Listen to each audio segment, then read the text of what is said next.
এদিকে ইরান যুদ্ধের আঘাতে বিপর্যস্ত বিশ্ব জ্বালানি বাজার। অপরিশোধিত তেলের দাম ব্যারেল প্রতি $100 ছাড়িয়েছে। মূলত হরমুজ প্রণালী বন্ধ থাকায় আটকা পড়েছে লাখ লাখ ব্যারেল অপরিশোধিত তেল ও তরল প্রাকৃতিক গ্যাস। বিশ্লেষকদের শঙ্কা, মার্চ পর্যন্ত অবরোধ অব্যাহত থাকলে বিশ্বে তেলের দাম রেকর্ড $150 ছাড়াতে পারে। নতুন বাংলাদেশ গড়তে এলো জুলফিকার স্টিল। জুলফিকার স্টিল, ইস্পাত দৃঢ় অঙ্গীকার। মধ্যপ্রাচ্যে চলমান যুদ্ধের জেরে টালমাটাল বৈশ্বিক জ্বালানি বাজার। ইরানের সাথে মার্কিন ইসরায়েল সংঘাত শুরুর মাত্র এক সপ্তাহের মধ্যে আন্তর্জাতিক বাজারে অপরিশোধিত তেলের দাম ব্যারেল প্রতি $114 ছাড়িয়ে গেছে।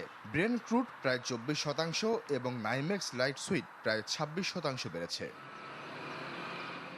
বিশ্বের মোট জ্বালানি তেলের 1/5 সরবরাহ করা হয় হরমুজ প্রণালী দিয়ে।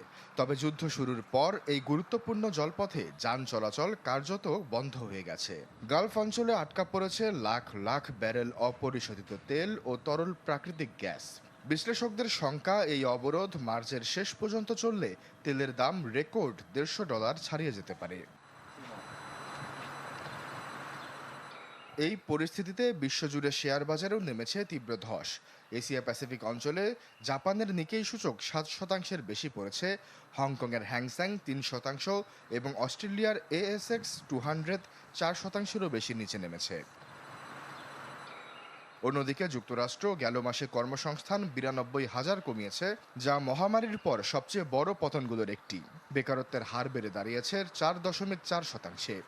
এই পরিস্থিতিতে বিনিয়োগকারীরা একদিকে তেলজনিত মূল্যস্ফীতির ঝুঁকি এবং অন্যদিকে সুদের হার কমানোর সম্ভাবনার মাঝে দিক নির্দেশনা খুঁজছেন।